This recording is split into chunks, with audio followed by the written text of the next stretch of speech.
시작하겠습니다. 기도하겠습니다. 사랑이 많으신 우리 하나님 아버지 은혜를 감사합니다. 오늘 이렇게 귀한 시간 허락하여 주셔서 이렇게 줌으로 만나서 또 주님께서 주신 말씀들을 우리가 한번 읽고 또 생각하고자 합니다. 이 시간 우리에게 한량없는 지혜와 명철을 허락하여 주시옵소서. 감사하며 우리 주님 예수님의 이름으로 기도하옵나이다. 아멘.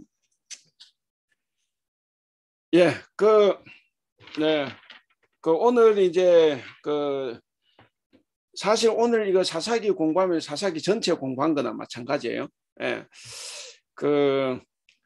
우리가 이제 제가 늘 이렇게 늘은 아니고 종종 말씀을 드리지만 우리는 이제 구약으로 공부를 해보지 적이 그렇게 많지를 않아요.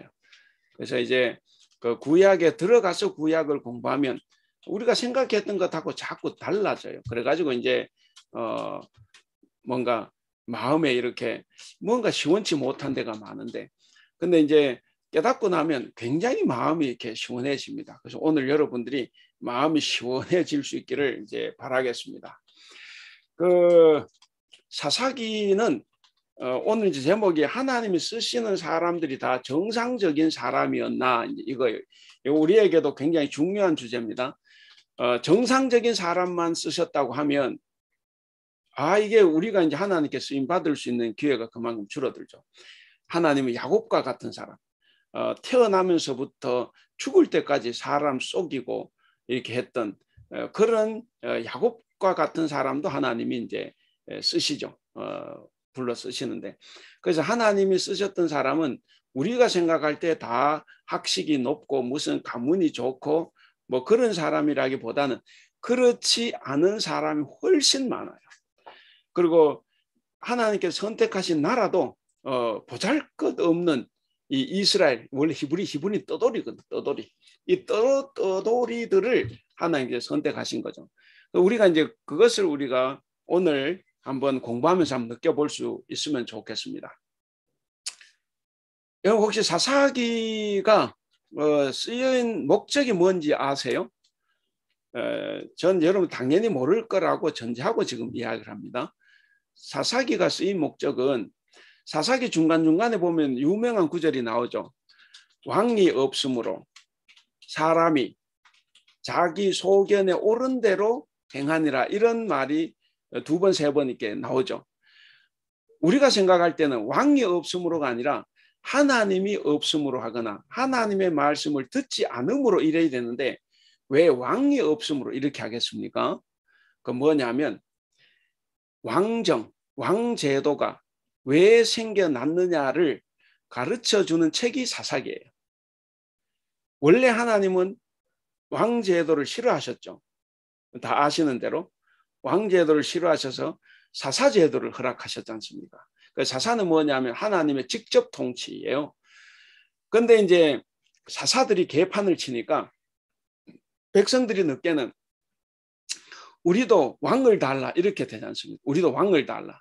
그러니까 사무엘이 왕제도에 대한 어떤 나쁜 점을 계속 이야기하면서 왕 세울 수 없다고 했지만 결국에 하나님께서 사무엘을 설득하죠. 사무엘아, 왕제도를 허락해라. 저들이 너를 배반한 것이 아니라 나를 배반한 거다. 이스라엘의 왕은 오직 하나님 한 분뿐인데 저놈들이 왕을 달라고 하는 것은 너를 배반하는 것이 아니라 왕이 나를 배반을 하고, 그래서 왕을 달라고 하는 거니까 이제 왕을 허락해라. 그래서 이제 왕정 제도가 들어서는 거예요. 그러니까 이게 또 중요한 게 뭐냐면 예수님이 어느 가문에서 태어났습니까? 다윗 왕가죠. 예. 그러니까 이 다윗 왕조가 원래는 하나님께서 허락하지 않은 왕제도이기 때문에 다윗 왕이 어떻게 들어섰느냐, 이게 설명이 없으면 하나님이 싫어하는 왕제도에 따라서 이게 왕이 됐기 때문에 정통성에 문제가 있어요. 그러니까 다윗 왕이 어떻게 왕이 될 수 있었느냐라는 과정을 설명하는 이야기가 또 이 사사기이기도 합니다. 그래서 사사기는 기본적으로 왕제도가 왜 생겨났느냐를 이야기하기 때문에 왕이 없었던 시대에 사람이 옳은 대로 자기 손 옳은 대로 행했다고 하면서 사사 시대의 죄가 차고 넘쳐 흘렀다. 특히 사사들의 죄가 가면 갈수록 극심했다. 이걸 이제 나타내 주는 거예요. 그럼 여러분 가만히 생각해 보세요. 이 관점에서 보면 사사가 12명입니다. 1대 사사부터 12대 삼손에 이르기까지 누구의 죄가 가장 크겠습니까? 예, 뭐 대답을 안 하셔도 속으로 다 대답을 하시고 어차피 마이크도 끊어오셨으니까 누구의 죄가 가장 크냐면 1대로부터 12대 가면서 계속 죄가 더 커져가요. 그럼 마지막 사사 삼손이 그냥 그놈은 죄인이에요. 그는 거의 하나님의 통제 밖에서 놀았던 사람입니다.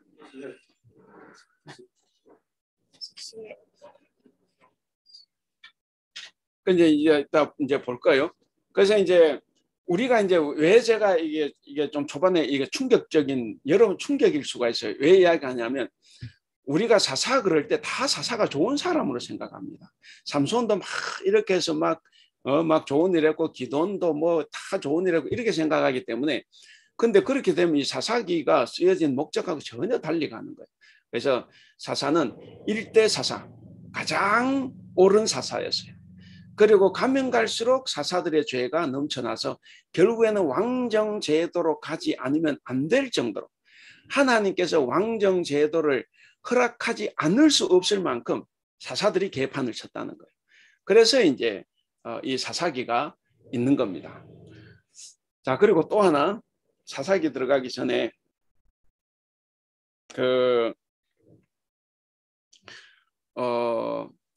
모세가 인도했죠. 그 출애굽 지도자로서 인도해서 40년 광야 생활까지 다 마무리를 했지 않습니까? 그리고 난 다음에 이제 정복 전쟁은 누가 했어요? 그 다음 장군이죠. 여호수아입니다. 여호수아 장군이 이제 모세의 후계자가 되어서 이제 정복 전쟁을 펴는 거예요. 그래서 이제 정복을 했는데 여호수아서는 보면 정복을 완전하게 했죠. 예, 여호수아는 완벽하게 정복 전쟁을 마무리했어요. 그런데 사사기도 이게 정복에 관한 이야기입니다. 그러니까 정복에 관한 이야기가 책이 두 권이에요. 여호수아서와 사사기.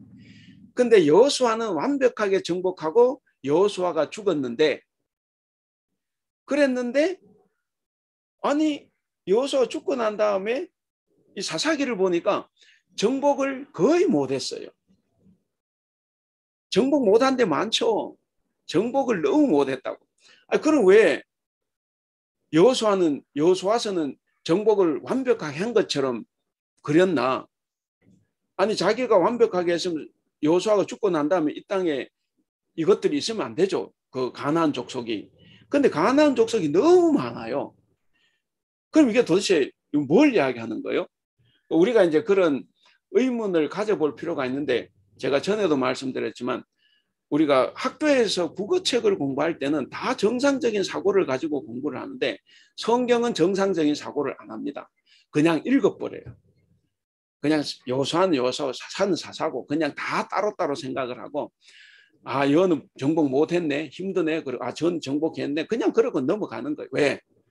여러분들 잘못이 아니에요. 그거는 교회 지도자들이 잘못한 거죠. 왜냐 한 번도 구약을 가르치지 않았으니까. 근데 그럼 이제 이런 관계입니다. 여호수아가 완벽하게 정복을 못했지만 여호수아는 믿음으로 정복을 잘 했죠. 그래서 남아있는 이 가나안 족속도 너희가 믿음을 가지고 하나님 말씀에 순종하면 다 쫓아낼 거다라는 그 확신을 여호수아는 가지고 있어요. 그래서 믿음으로 모든 것을 이미 정복했다라고 끝맺음을 하는 거예요. 그런데 문제는 뭐냐면 여호수아가 죽고 난 다음에 이 사람들이 여호수아하고 반대 길로 간 거예요. 믿음으로 하지 않고 전부 다 자기 생각대로. 그러잖아요. 자기 소견에 옳은 대로 하나님을 이용하고 하나님을 시험하고 그러느라고 하나님 말씀대로 하지를 않았어요. 그래서 결국에는 여호수아는 믿음을 가지고 하면 정복할 거라는 그 꿈을 이제 후세대에게 전하고 죽었는데, 이제 죽고 난 다음에 그걸 이어가지를 못했습니다. 그래서 결국에는 여호수아의 그 믿음대로 이제 가지 못하고 결국엔 이제 왕정 제도로 가게 되는데, 이제 그런 것을 이야기하고, 그래서 여호수아와 사사기의 관계는 이제 그런 관계입니다. 둘 다 정복, 가나안 정복에 관한 이야기인데, 예, 여호수아는 완벽하게 했는데 사사기 오니까 완벽하지 못했다. 그것은 여호수아가 믿음으로 정복을, 하나님 말씀 순종하고 정복하면 다 정복할 거다라는 그것을 꿈을 심어줬는데, 후세대들이 그렇게 하지 못했기 때문에 결국 이제 엄청난 이제 고난을 당했다 하는 것을 이제 이야기를 해 줍니다. 자, 그래서 이제 그 두 가지를 이렇게 한번 생각해 보시고, 이건 이제 사사기에 관한 이제 서론격입니다. 그 복사물을 보면 사사는 대사사, 소사사가 있죠. 예, 소사사보다는 대사사가 중요하니까 이제 기록이 많겠죠. 그래서 우리도 이제 대사사를 한번 보겠습니다. 자, 그리고 두 번째 역사 사이클이 있죠. 예, 사사 시대에 사실 이게 우리도 거의 비슷한 수준이죠. 뭐냐면 우리가 범죄했다. 자, 첫 번째 범죄. 죄를 범하면 하나님께서 심판하시죠. 이제 벌을 주셔요. 그 벌이 뭐냐면 이제 이방 나라로 하여금 침략하게 해서 이제 이 이스라엘 나라가 이제 힘들어지는 거죠. 그래서 그게 이제 심판입니다. 그 범죄를 하니까 하나님께서 심판을 하시죠. 벌을 주십니다. 자, 그러면 이제 뭐 예를 들어서 이방 나라에 뭐 20년, 30년 지배를 받다 보면 힘들죠. 그러니까 백성들이 그때 이제 하나님께 부르짖어요. 곧 회개를 하는 거죠. 회개를 하면 하나님께서 그걸 들으시고 하나님께서 구원자를 보냅니다. 그 사사를 보내요. 그 사사를 보내면 사사가 전쟁을 해서 그 침략국을 쫓아내죠. 쫓아냅니다. 쫓아내면 이제 그 땅에 평화가 와요. 자, 평화가 와서 40년, 뭐 20년, 80년 평화가 오는데, 그럼 평화가 오고 나면 시간이 지나면 다시 또 사람들이 죄를 지어요. 그럼 죄를 지으면 하나님께서 심판하시고, 그럼 백성들이 또 울부짖습니다. 회개를 해요. 그럼 또 구원해 주시고, 그럼 또 평화가 오고, 평화롭게 지내다가 또 죄를 짓고, 이게 이제 역사 사이클이라는 거예요. 사사기에서. 예. 그래서 이제 그 사이클을 네모안과 그 다음에 원을 통해서 제가 한번 넣어 놓은 거예요. 이제 그런 식으로 이 역사가 사사기 역사가 그렇게 됐다 하는 거예요. 요거를 이제 우리가 보시고, 그 다음 뒤쪽으로 가보시면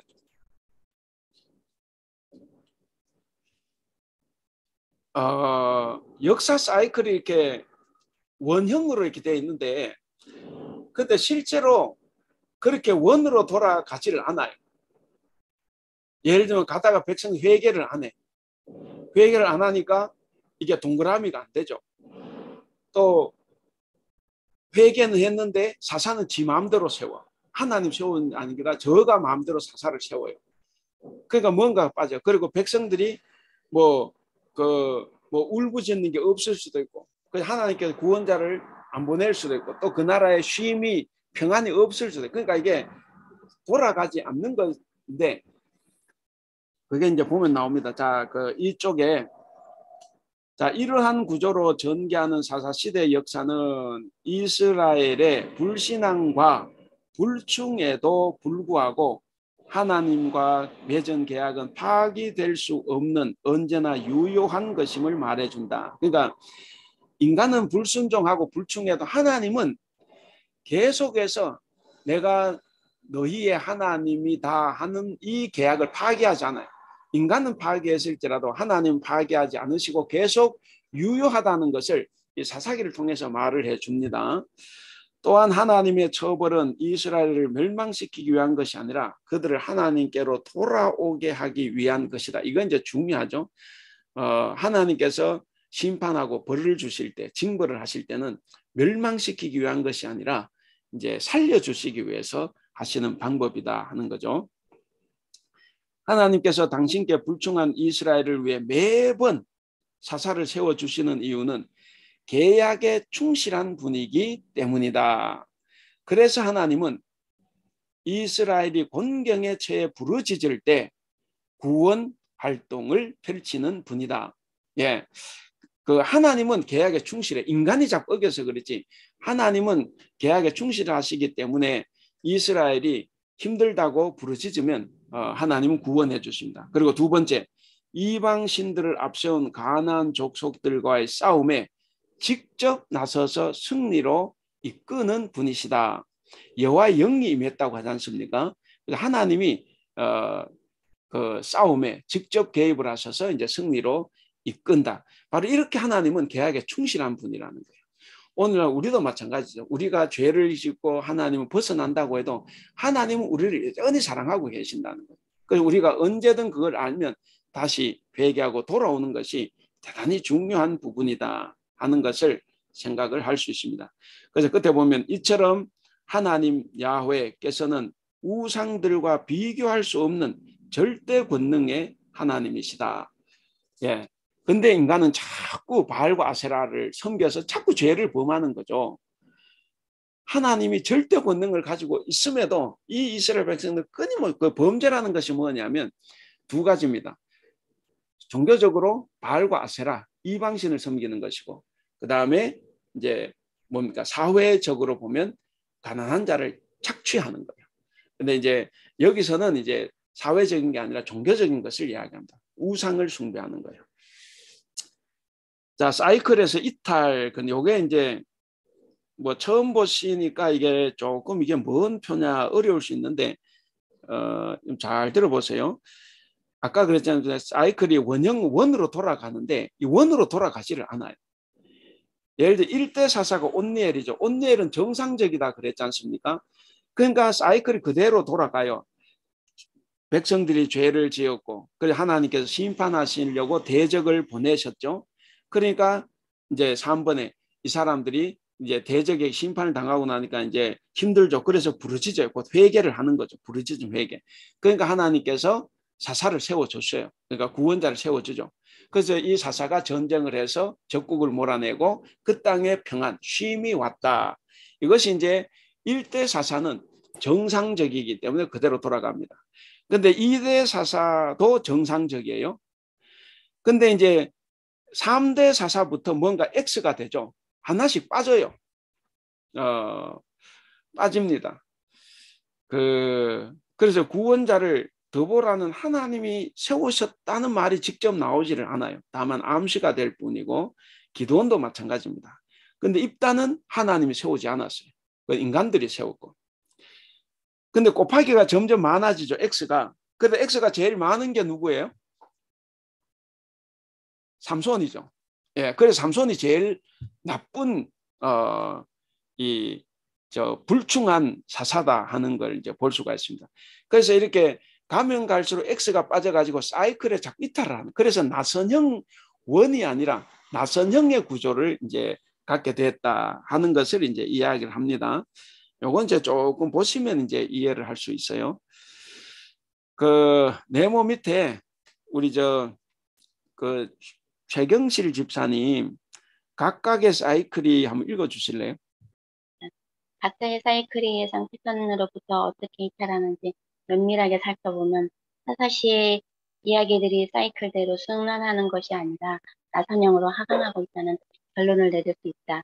다시 말해 각 이야기의 끝에서 백성이 이전 이야기에서 출발했던 지점과 정확하게 동일한 곳에서 출발할 수 있도록 리셋 버튼이 눌러진다는 인상을 주지 않는다. 오히려 장면이 바뀔 때마다 이스라엘 백성과 지도자들의 타락의 정도가 점점 심해지는 것처럼 보인다. 예, 사사기의 이야기들이 사이클대로 순환하는 것이 아니라 나선형으로 자꾸 하강하고 있다 하는 것을 이제 보여줍니다. 그리고 끝에 줄 이스라엘 백성과 지도자들의 타락 정도가 점점 이게 심해지는 것을 이제 볼 수 있다 하는 거죠. 그 다음 단락을 우리 누굽니까? 김경희 권사님, 예, 김경희 권사 한번 두 번째 달 읽어주시죠. 사사기의 사이클은 통제를 벗어나 나선형으로 움직이는 것처럼 보인다. 그와 같은 사이클 구조의 붕괴는 사사의 이야기에서 벌어지고 있는 일에 상응한다. 이스라엘 백성은 점점 더 가난한 사람들처럼 되어가고 있었다. 또한 지도자들은 문제가 될 수 있는 행위에 점점 더 깊이 개입했다. 사사기 저자는 글을 쓰는 주된 목적들 중 하나를 강화하기 위해 이런 사건들을 탁월하게 배열하고 만들어내서 사사기의 사이클이라는 틀 안에 위치시켰다. 그 목적은 정착기의 이스라엘의 타락을 보여주는 것이었다. 궁극적으로 왕정이 시행될 수밖에 없는 이유를 보여준다. 예, 그 사사기 사이클 이제 통제에서 벗어났죠. 나선형으로 갔는데 그 백성들 셋째 백성들은 점점 더 가난한 사람들이 돼가. 이게 이제 사사기 중에 가난화된 요즘 우리말 세속화되는 거죠. 점점 가난한 사람들처럼 돼가요. 백성들은.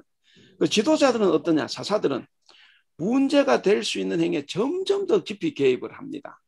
그래서 자꾸 죄가 더해지는 거죠. 그래서 이제 끝에서 두 번째 줄 보면 이 사사기의 그 목적은 정착기의 이스라엘의 타락을 보여준다. 두 번째, 궁극적으로는 왕정제도, 곧 다윗 왕조가 왜 들어섰느냐 하는 것을 보여주는 이야기예요. 예.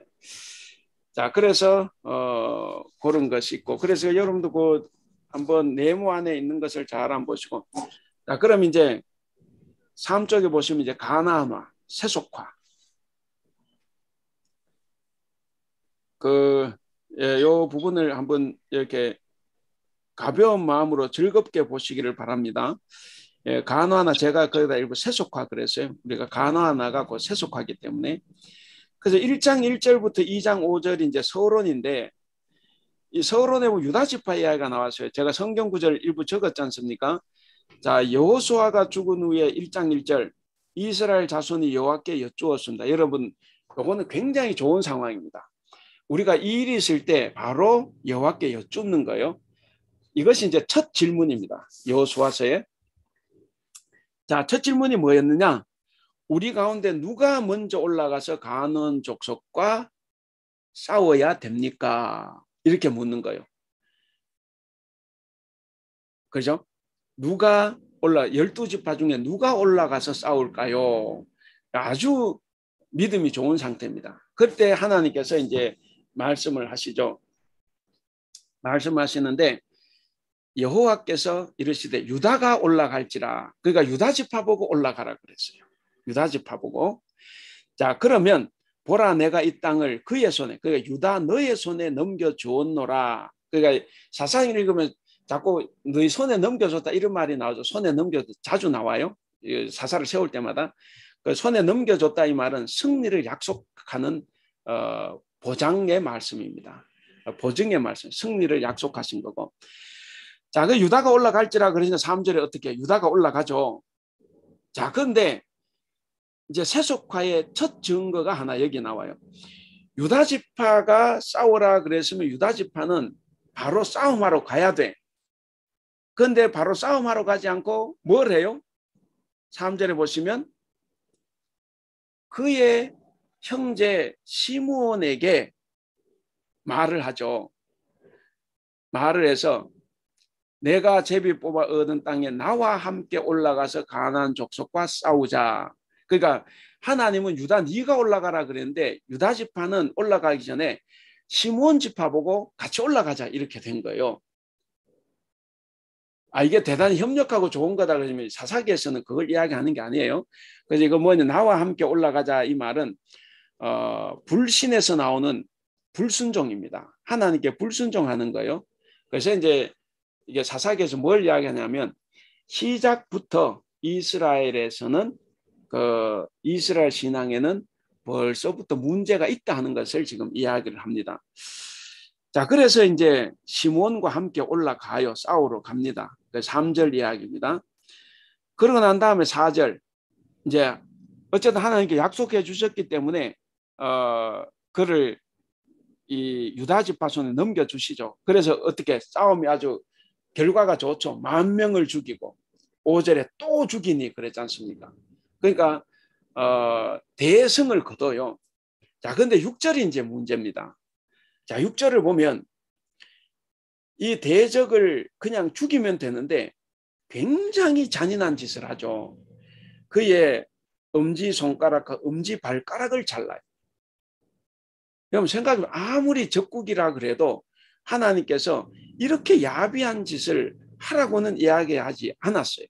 근데 엄지손가락과 엄지발가락을 자릅니다. 그러니까 이건 뭐냐면 적에게 굴욕을 주고 고통을 주는 아주 잔인한 행위죠. 이게 여러분 생각해도 잔인하다 싶지 않습니까? 어떻게 전쟁을 이런 식으로 하나? 자, 여기서 이제 중요한 것이 있어요. 어쨌든 하나님께 여쭙고 행해서 승리는 했습니다. 하나님은 승리하게 해주셨어요. 그런데 이후의 방식은 가나안 족속의 방식을 택했어요. 가나안 족속들이 전쟁할 때 그렇게 굴욕을 주기 위해 가지고 이렇게 막 나쁜 짓을 하거든. 근데 똑같이 유다 지파도 이런 짓을 했다는 거죠. 그래서 이제 여러분 1장을 이 서론을 보시면 우리가 두 가지 느낄 수 있죠. 하나님에게 여쭤보는 것 정말 잘했고, 그리고 하나님께서 유다 올라가라고 했으니까 올라가서 전쟁해서 죽인 것도 잘했어요. 근데 시몬 지파 보고 같이 가자고 했을 때 이미 약간 이제 하나님께 불순종한 모습이 보이고 결국 대적들을 대하는 자세가 완전히 가나안화된 방식을 택했다 하는 거죠. 그래서 뭔가 1장부터 뭔가 세속화되는 것이 이렇게 조금씩 보입니다. 그 다음에 갈렙이, 우리 갈렙 잘 알죠? 갈렙은 대단히 훌륭한 사람이죠. 여호수아와 갈렙 10명의 정탐꾼들은 다 우리가 진다 그랬을 때 이 두 사람만 우리가 가면 승리한다. 그래서 이제 다 죽었지만 여호수아와 갈렙은 이제 살아서 이제 가나안 땅에 들어왔지 않습니까? 그런데 이제 갈렙에게서도 뭔가가 가나안화된 방식을 이제 볼 수 있다는 거죠. 예를 들어 12절에 1장 12절에 기럇 세배를 쳐서 그것을 점령하는 자에게 내 딸 악사를 아내로 주리라. 그러니까 자기 딸을 경품으로 내건 거예요. 경품으로.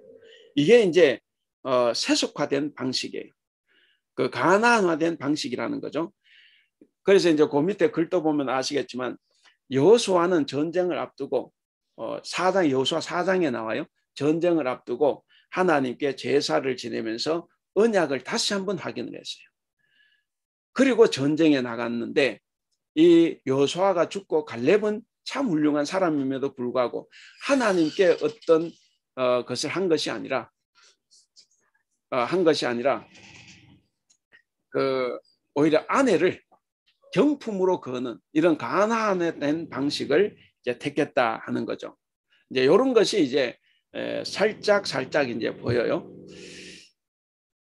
그리고 이제 3번에 보면 타협하는 전쟁 그랬는데 1장 16절에서 36절 그 밑에 한번 읽어볼까요? 그 하나님이 함께 하심으로써 승리가 보장되었지만 여러분 이게 전쟁에서 이기는 거는 하나님이 함께 하시기 때문에 이기는 거예요. 여호수아 때 왜 이겼느냐? 여호수아가 철저히 하나님께 순종했기 때문에 이긴 거예요. 그러니까 하나님이 함께 하심으로써 승리가 보장되었는데 그런데 이 이스라엘 백성들은 여호수아가 죽고 난 다음에 이방인과 언약을 자꾸 맺기도 하고는 언약을 맺어요. 그러니까 쫓아내는 것이 아니라 언약을 맺고 종으로 부리려고 하는 거죠. 하나님은 쫓아내라 그랬지 그들을 옆에 두고 종으로 삼아라 이 말 안 해요. 그러니까 이게 불순종이죠. 그리고 편안한 삶을 추구하기 위해서 쫓아내지 않아요. 다 쫓아내라 그러는데 왜 안 쫓아내느냐? 이제 언약을 맺기도 하지만 언약 맺지 않고 그냥 이게 이제 종으로 부리는데 왜 그렇습니까? 자기들이 다 편안하게 살려고. 그래서 험한 일은 요놈들 시켜 자기들 편안하게 살려고. 그러니까 하나님이 쫓아내라고 했는데 쫓아내지 않죠. 그러니까 여호수아는 다 쫓아냈어요. 그리고 죽을 때 다 쫓아낼 걸로 생각을 하고 그리고 하나님이 이 땅을 다 정복케 하셨다. 이런 그 희망찬 그 소망을 믿음을 주고 이제 죽었는데 근데 그 후에 이제 이 이스라엘 사람들은 여호수아가 바란 대로 가지 않았어요. 그래서 쫓아내지 않고 자기들 좋은 대로 이렇게 했다 하는 거죠. 예. 우리 2분만 좀 쉬겠습니다. 현장 참석자가 있어가지고 약간 정리를 좀 했습니다. 그 3쪽 제일 밑에 그래서 1장에 나타난 가나안화, 그 1장에 나타난 세속화를 보면 말씀에 순종하는 것보다는 부를 위해서 자신들의 판단과 결정에 따라 행동하는 교만과 온갖 우상 숭배로 오염되었다. 성공하려면 하나님께 겸손하게 순종해야 하는데 벌써부터 자신들의 관심과 이익을 순종과 충성 앞에 두었다. 그러니까 자신들의 관심과 이익을 하나님께 대한 순종과 충성 앞에 뒀다 하는 거예요. 예. 다시 한번 자신들의 관심과 이익을 순종과 충성 앞에 두었다. 아마도 1장 마지막에서 값싼 노동력을 확보했다고 그들은 기뻐하며 자신들이 하나님보다 더 현명하다고 떠들었을지 모른다. 그럴 수 있죠. 이렇게 사니까 훨씬 더 편하고 좋은데 이제 이런 거죠. 하나님의 말씀을 듣는 것보다. 그러나 그들의 웃음은 곧 통곡이 되어서 실족하게 될 것이다. 그랬습니다. 그 밑에 줄을 우리 박보미 권사님 한번 가나안 사람 읽어주실래요? 가나안 사람을 정복하고 내치라는 하나님의 명령으로 시작된 1장이 이스라엘과 가나안 사람들이 같은 땅에서 함께 살게 되었다는 말로 끝난다. 정말 급속히 진행된 가나안화의 실상을 본다. 이스라엘이 하나님의 말씀에 불순종함으로써 가나안 정복에 실패했다. 이스라엘의 불순종이 혹독한 대가를 치를 것임을 암시함으로써 불안감이 조성된다. 가나안화가 급속하게 진행되고 훗날 이방인들의 손에 당하게 될 고통의 화근이 된다. 예, 가나안화가 이제 여호수아가 죽고 난 다음에 급속하게 진행이 됐다는 건데 우리가 참고로 그 두 번째 서론 이게 이제 사사기는 서론이 2개예요. 그 두 번째 서론 그 보면 1번 여호수아가 죽은 후에 3세대가 등장을 해요. 우리가 그거 한번 참고로 보겠습니다. 첫 번째 세대는 여호수아 세대입니다. 그러니까 이거는 이제 여호수아 세대 광야 세대예요. 그러니까 이게 이제 여호수아가 사는 날 동안 근데 어쨌든 1세대는 여호수아 세대. 자, 그리고 2세대는 장로 세대예요. 장로 세대는 여호수아가 살았을 때 여호수아와 함께 정복 전쟁에 참여했던 그 정복 세대입니다. 정복 세대. 그래서 이 여호수아 세대 사람과 장로 세대 사람 혹은 광야 세대 사람과 정복 세대 이 두 세대는 하나님의 역사를 직접 보고 체험했기 때문에 여호와를 섬겼어요. 우리의 자녀들을 생각하면서 이걸 한번 보셔야 됩니다. 그럼 세 번째 다음 세대가 우리가 요즘 이제 교회들만 다음 세대 그래서 그 교육부서 교육을 중요하게 생각하지 않습니까? 이 다음 세대는 누구냐면 가나안 세대예요. 그 가나안 세대 2장 10절에 보면 다 그 조상들에게 돌아갔고 그 후에 일어난 다른 세대. 그러니까 이 세대는 이 여호수아 세대, 장로 세대도 아니까 하나님에 대해서 말로만 들었어요. 그렇지 하나님의 능력을 직접 보지를 못했습니다. 그래서 엄마 아빠로부터 하나님의 어떤 능력을 듣기는 들었지만 자기들은 보지 못했어요. 자, 이런 세대가 이제 많아지면서 이제 문제가 생겨나기 시작했다는 거죠. 그래서 거기 화살표를 보면 가나안 땅에서 태어나 자연스럽게 가나안 렌즈에 노출된 세대. 가나안식 사고에 노출된 세대죠. 가정에서는 하나님의 역사를 배우지만 그러나 그것은 머리로 아는 지식으로 교리일 뿐이다. 교리는 이게 좀 박제될 가능성이 많아요. 제가 늘 말씀드린 우리가 교회에서 계속 공부하는 게 교리와 비슷한 교리적인 공부를 하는데 이걸 자꾸 공부하다 보면 우리가 진짜 하나님을 잘 모를 수가 있어요. 근데 우리의 자녀들이 이제 그렇게 돼 간다는 거죠. 그들이 집에서 부모로부터 그렇게 하나님의 역사를 배우지만 근데 그게 이제 머리로 아는 것밖에 안 되죠.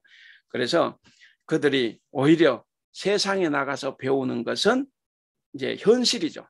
배우는 것은 오히려 가나안 렌즈였다 하는 거예요. 그래서 이제 사사들도 마찬가지, 사사들도 다음 세대들입니다. 말로 하면 사사들도 다음 세대, 그 가난한 세대들이기 때문에 점점 자꾸 타락한다는. 하나님 이거 타락 안 시켜보려고 무진장 노력을 해요. 그래서 하나님의 영이 막 임하고 하나님 어떻게 해보지만 하나님도 감당 못할 정도가 돼 간다는 거죠. 이 말 오해하면 안 됩니다. 하나님이 감당 못한다는 것은 하는 능력이 없다는 게 아니라 하나님은 인간의 협력으로 가는 거예요. 그 인간이 순종할 때 하나님의 역사가 이제 긍정적으로 가죠. 우리도 마찬가지지 않습니까? 근데 하나님께서 나보고 강제로 그렇게 하지 않아요. 그거는 우리가 에덴 동산에서 처음부터 그렇게 됐어요. 에덴 동산에서 하나님께서 인간에게 자유의지를 주셨지 않습니까? 계명을 주시고 따먹든 안 따먹든 그건 너의 선택이에요. 그 결과에 따라서 하나님이 이제 심판하신다는 건데, 그런 의미에서 그래요. 그러니까 하나님께서 무척 노력을 하시지만 이 사사들도 가나안 세대로서 하나님께 불충을 하다 보니까 이제 문제가 됐다는 거예요. 여러분 한번 펴볼까요? 성경책 2장 7절 한번 볼까요? 2장 6절부터 한번 여러분 펴보실래요? 2장 6절부터 22절까지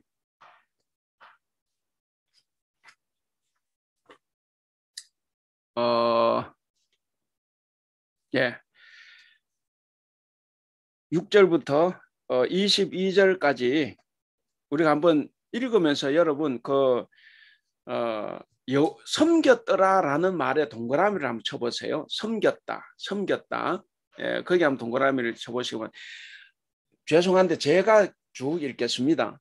읽는데 여러분들이 섬겼다는 말이 나오면 한번 줄 쳐보시기 바랍니다. 그리고 또 뭐 특별하게 다가오는 말씀이 있으면 줄 한번 쳐보시기 바랍니다. 제가 6절 읽습니다.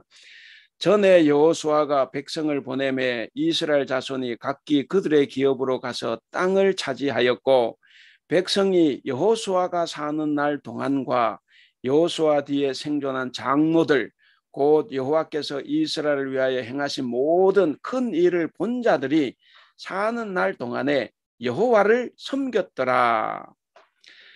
여호와의 종 눈의 아들 여호수아가 110세에 죽음에 무리가 그의 기업의 경내 에브라임의 산지 기아스 산 북쪽 딥낫 헤레스에 장사하였고, 그 세대의 사람들도 그 조상들에게로 돌아갔고, 그 후에 일어난 다른 세대는 여호와를 알지 못하여 여호와께서 이스라엘을 위하여 행하신 일도 알지 못하였더라.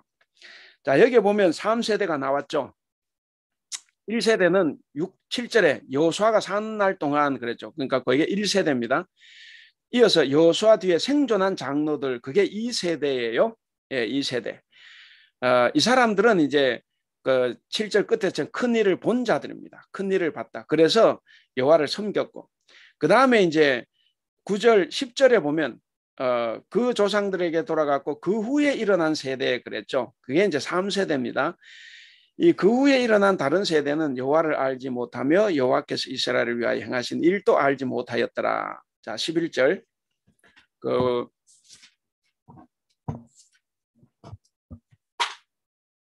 있어요?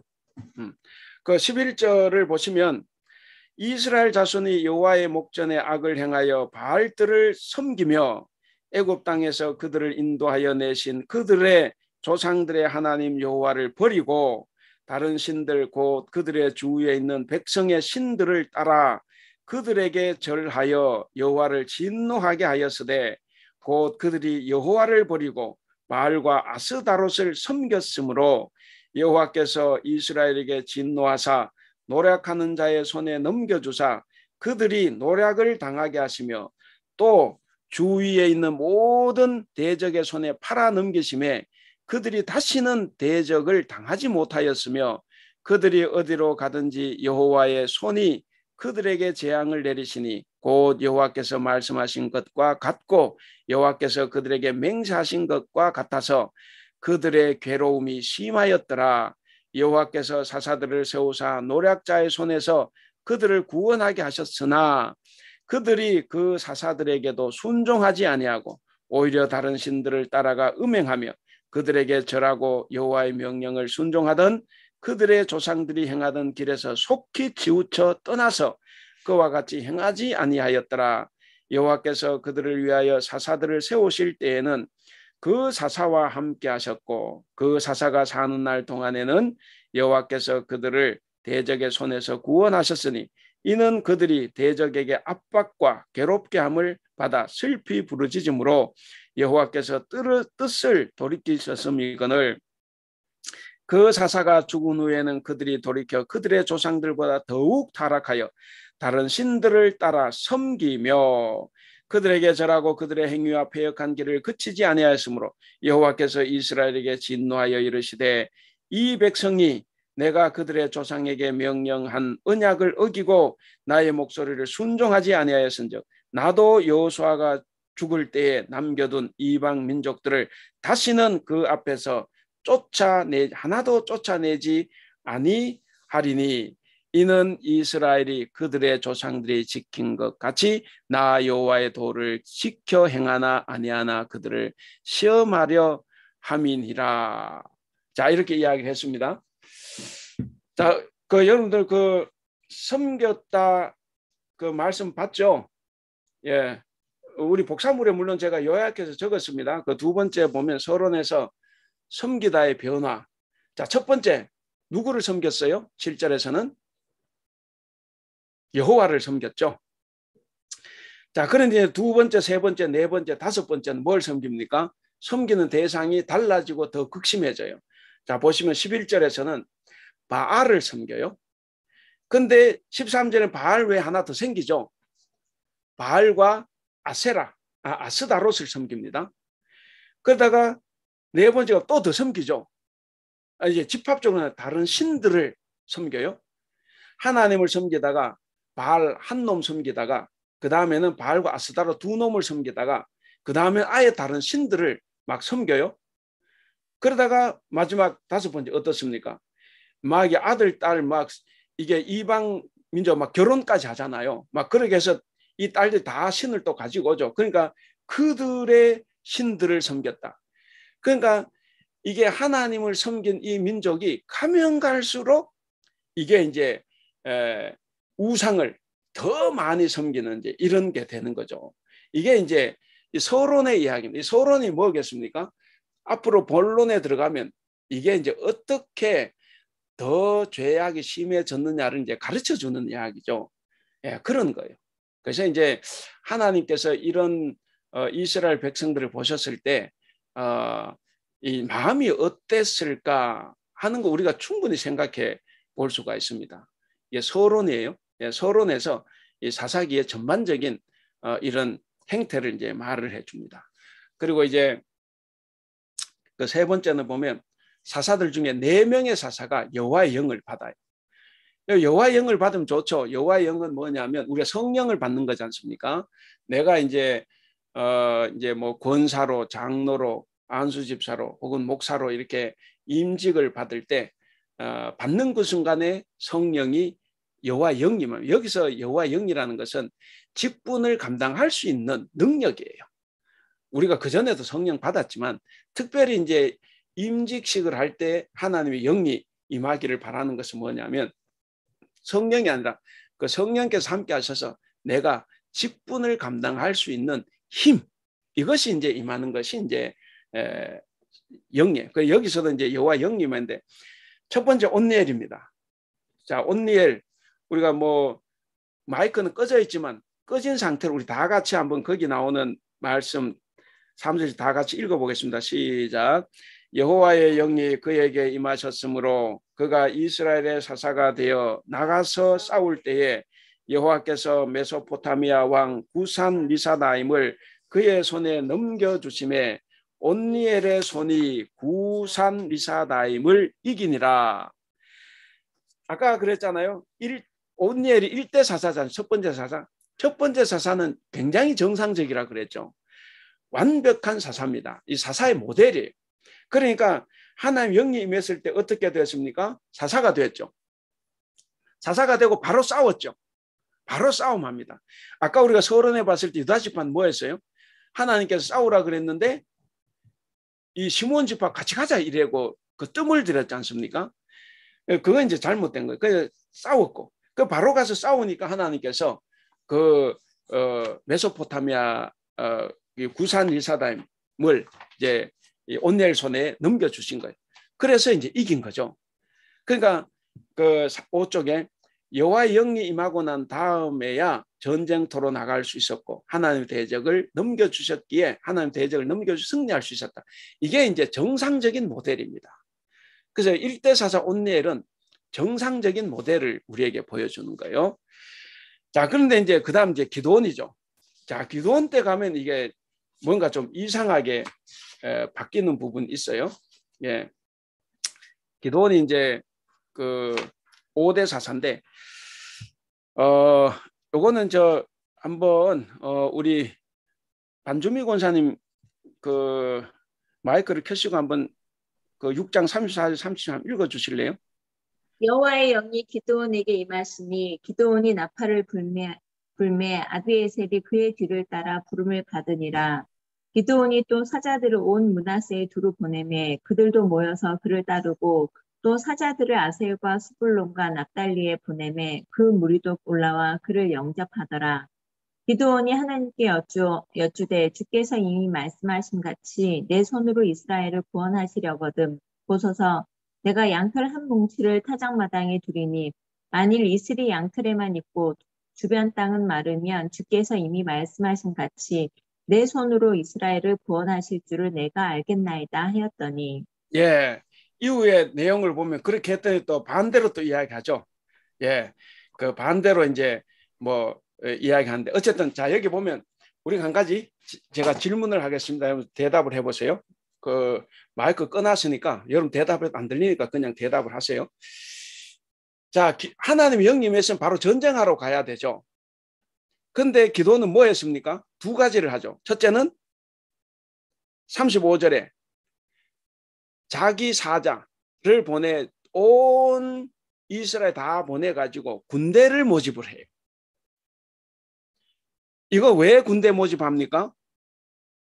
하나님을 믿지 못하는 거죠. 전쟁에서 전쟁하신 하나님이에요. 하나님께서 말만 들으면 다 이기게 하셔요. 근데 이제 하나님을 못 믿으니까 군사들을 전국에서 다 모집을 하는 거죠. 이게 이제 불신입니다. 자, 그렇게 해서 했는데 사람들이 또 몰려들었어요. 그 몰려들었는데 그 보면은 그 35절 끝에 그래죠. 보냄에 그 무리도 올라와 그를 영접하더라. 그러니까 모였습니다. 이 모인 것도 하나님께서 하신 일이에요. 하나님께서 이제 다 모이게 해주셨는데, 자, 그러면 또 되는데 또 뭐예요? 두 번째, 하나님 시험하죠. 하나님 시험을 합니다. 그러니까 이게 이제 기도원이 우리가 이제 막 저도 이제 뭐 어렸을 때 다 유치부부터 이제 교회를 다녔으니까 이제 이걸 모르니까 교사들도 왜냐하면 교회 뭐 목사들 전사 다 그렇게 배웠으니까 이게 굉장히 기도원이 신중한 사람, 하나님의 어떤 것을 더 확인해 보고자 하는 그 뭐 어떤 신중함 때문에 이렇게 했다고 하는데 그거 아니에요. 이건 불신입니다. 그래서 이제 전쟁을 하러 바로 나가야 되는데 아까 온니엘에게서 봤잖아요. 그 모델은 그거예요. 근데 이제 혹시 여러분들 이야기 들으면 조금 이렇게 그동안 들었던 거 다른데 이럴 수 있어요. 그러니까 조금 더 들어보시기 바랍니다.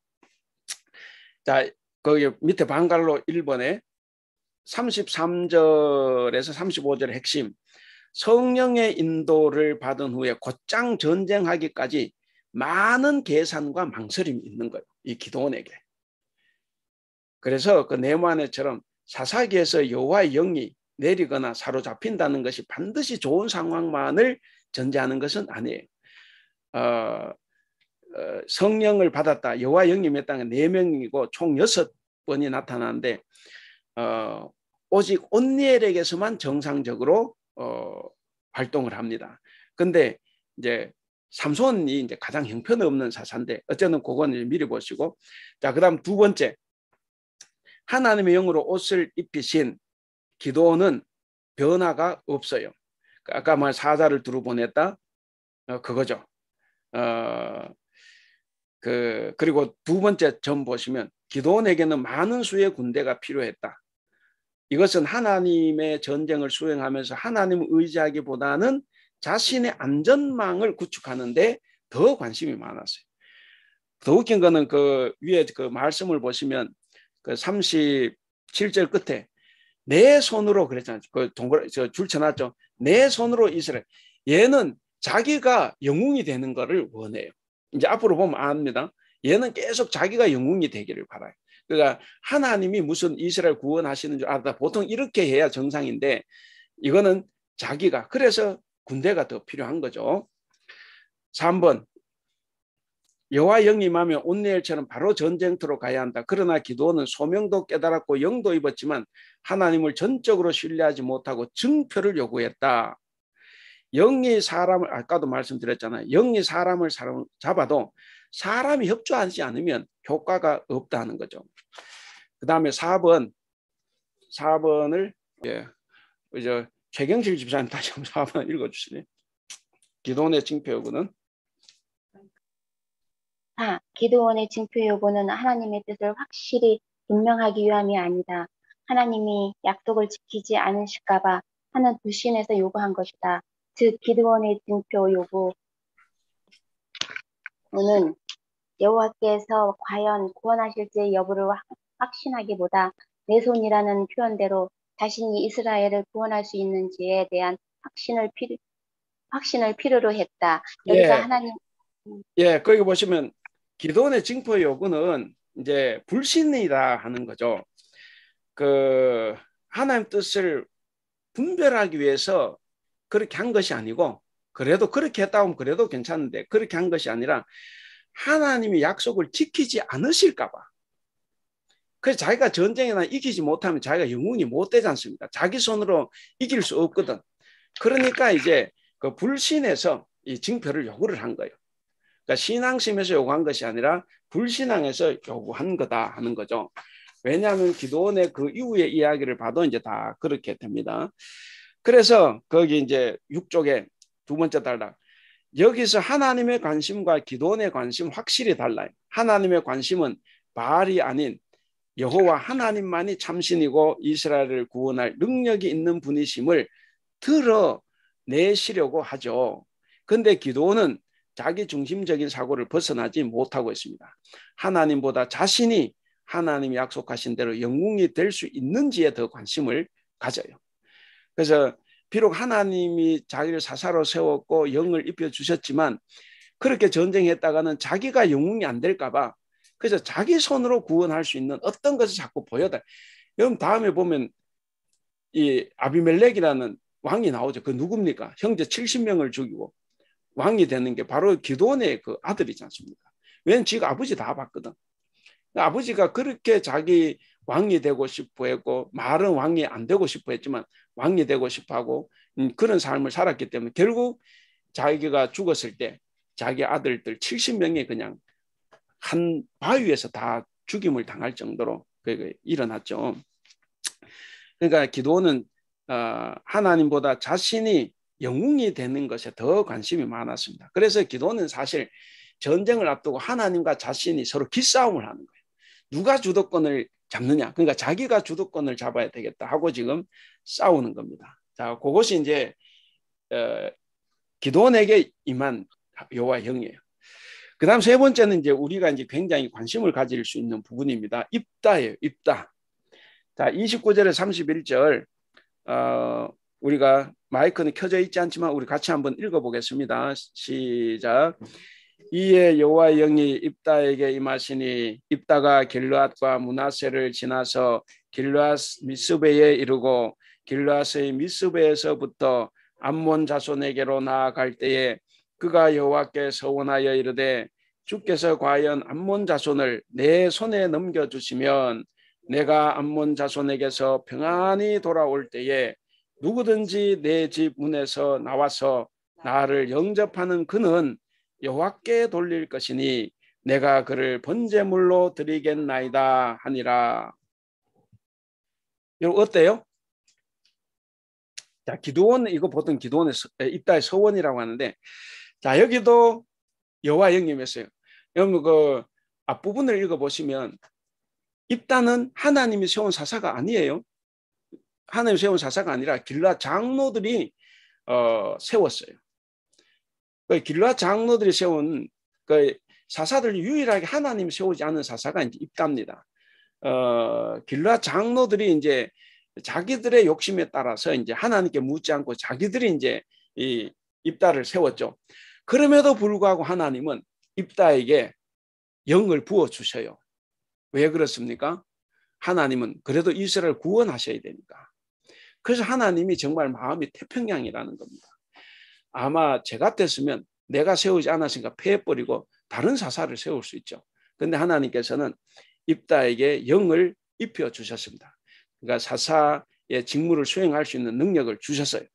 자, 그렇게 임했어요? 그럼 어떻게 해야 됩니까? 역시 전쟁하러 가야 되죠. 근데 입다가 뭐 합니까? 얘가 줄쳐놨죠. 30절에. 갑자기 서원을 합니다.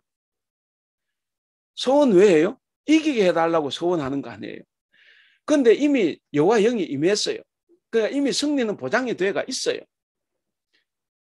그럼 입다의 서원, 이게 다들 한번 마이크를 켜시고 입다의 서원이 제대로 된 서원입니까? 잘못된 서원입니까? 제 왜가 아니라 제가 왜 이걸 여쭤보냐 하면 보통 이게 교회에서 목사들도 그렇고 입다의 서원을 좀 잘못됐더라도 서원을 지킨 것을 굉장히 치하를 합니다. 그래서 우리가 서원했다면 지켜야 된다 이렇게 말하는 사람도 있고 또 어떤 사람은 자기 딸을 바치는 그런 서원도 했다는 그래서 막 높이 사는데 여러분 정말 그래요? 그럼 우리 하나님이 웃기는 하나님 아니에요? 그러니까 여러분 참고 오늘 이거 다 못한 다음 주에 또 하겠습니다. 시간 되면 마치겠습니다. 여러분 야곱이 서원한 거 알아요? 도망가다가 베델에서 돌베개를 하고 잠자다가 이제 꿈에 하나님 나타나셔서 네가 돌아올 때까지 내가 너를 안전하게 지켜주리라 이렇게 말씀하셨잖아요. 그래서 감사해서 이제 제단을 쌓았죠. 근데 거기 서원을 했죠. 그 서원 왜 했어요? 그거 읽어보시면 하나님께서 나를 안전하게 이리로 돌아오시게 하면 이제 내가 뭐 11조를 바치고 뭘 하게 이렇게 돼요. 이게 잘된 거예요? 못된 거예요? 이거 잘못된 거죠. 하나님께서 이미 너 안전하게 돌아오도록 하겠다고 이미 약속해 주셨는데 근데 다시 불신앙에서 또 서원을 하죠. 나를 안전하게 돌아오게 하시면 이거죠. 우리 이제 이런 이야기 들으면 야곱이 좋았다고 생각 자꾸 이렇게 하면 이제 한데 여러분 성경은 사람을 알리는 게 아니라 하나님이 어떤 분인가를 우리에게 알려줍니다. 그래서 우리가 하나님을 생각해 보면 우리의 신앙에 아무런 문제가 안 돼요. 그 하나님은 우리에게 다 주셨는데 우리가 그것을 불신해서 또 뭔가 조건을 거는 거예요. 우리도 그런 신앙 가지고는 잘못된 거예요. 그러니까 그래서 그건 서원이 아니에요. 그러니까 여기서도 입다도 이제 자기가 이렇게 서원을 하죠. 자기가 말로 서원을. 근데 이 서원은 옳은 서원이 아니에요. 하나님께서 영을 입혀 주셨다. 그러면 이제 전쟁하러 가면 되는 거예요. 근데 이제 서원을 합니다. 그 서원도 이제 재밌죠? 예. 서원은 자기의 것을 걸고 해야 되죠. 예를 들어서 나로 전쟁 이기게 하면 내가 이제는 정말 하나님을 제대로 섬기겠습니다 하거나 아니면 내가 하나님의 집을 건축하겠습니다 이래야 되는데 뭘 했어요? 남이 죽도록 만든 거예요. 남이 죽도록. 이게 무슨 서원이야? 여러분 서원하는데 여러분 아들 걸고 서원하실래요? 그게 자기 걸 걸어야 돼. 이제 자기. 근데 이거는 남의 목숨을 가지고 장난치는 거예요. 지금 이게. 그러니까 이제 그렇게 됐어요. 그 네모를 보시면 그 사사들의 이제 참고로 여호와 영이 있을 때 반응이에요. 먼저 보시면 온니엘은 우리가 봤잖아요. 여호와 영이 임했을 때 즉각 전쟁을 했죠. 예. 효과가 즉시 나타났죠.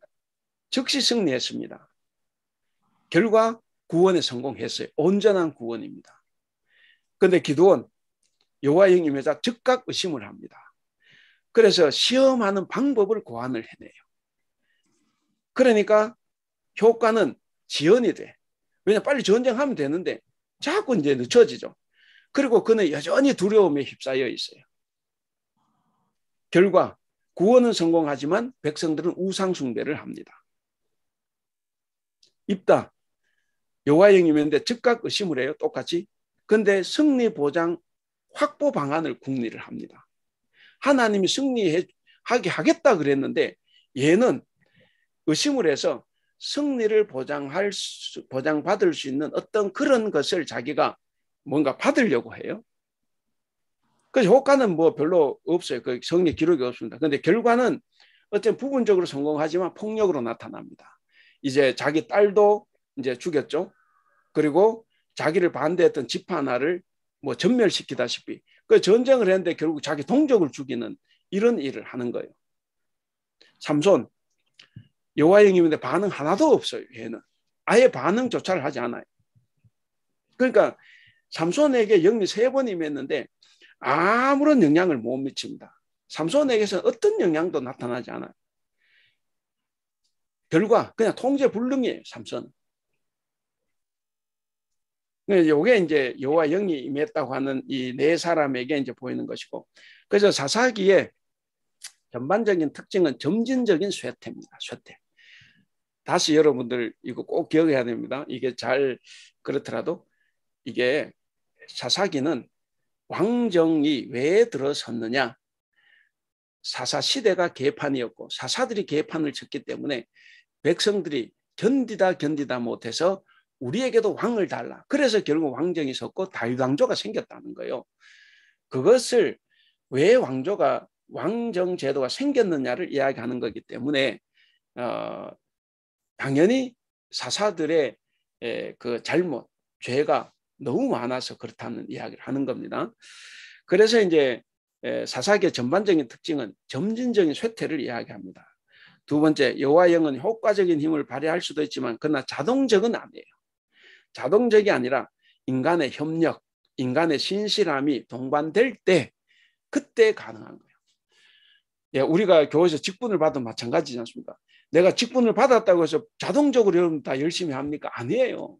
끊임없이 내가 노력을 해야 되죠.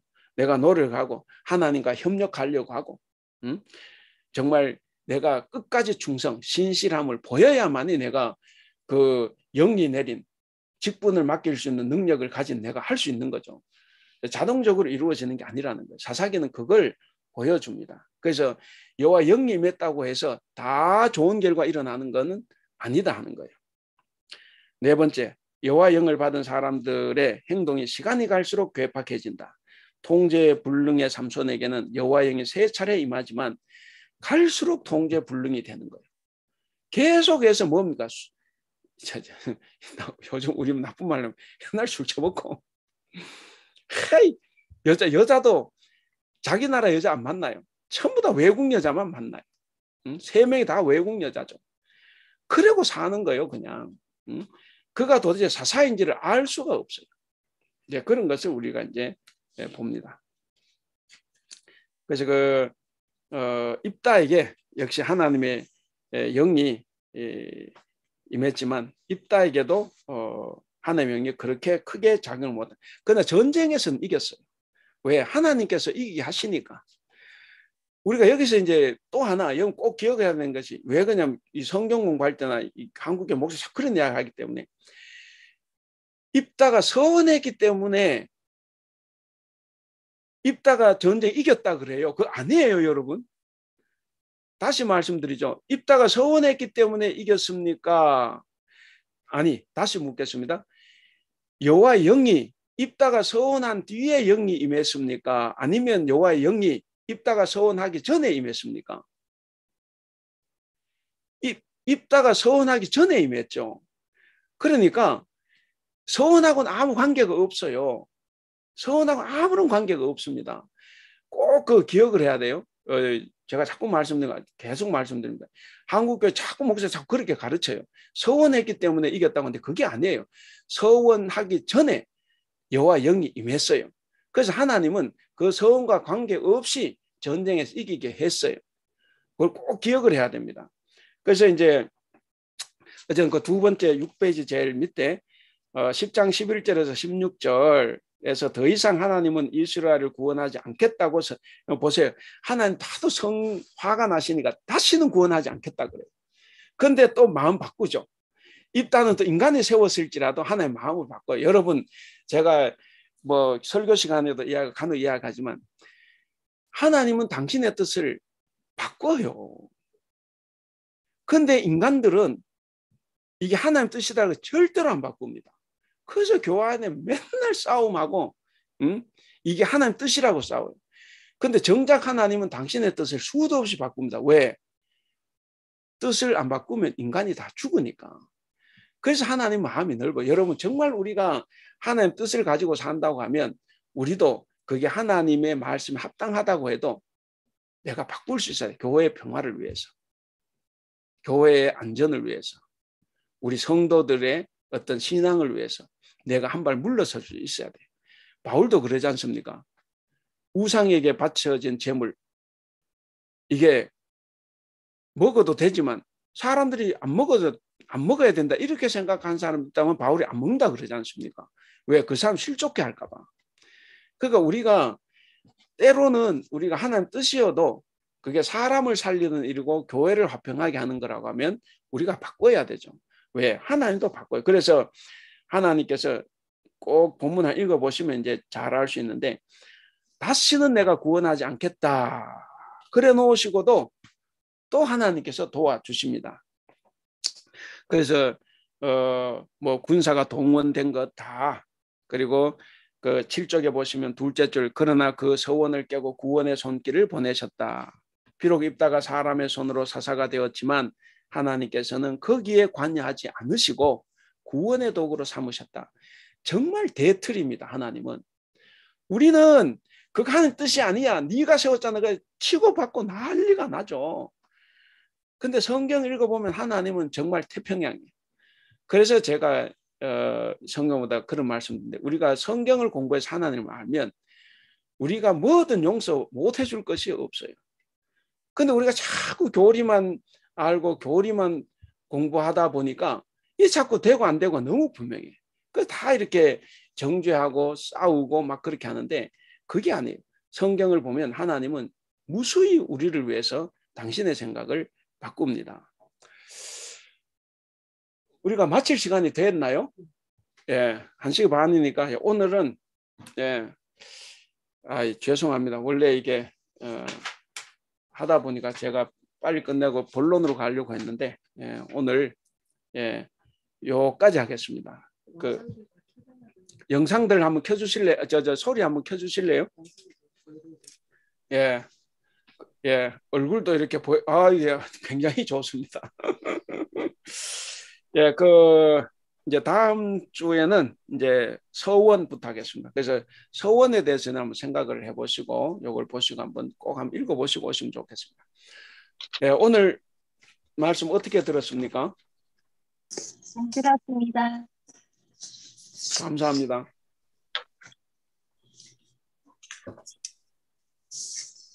어떻게 잘 받아들여집니까? 네. 예.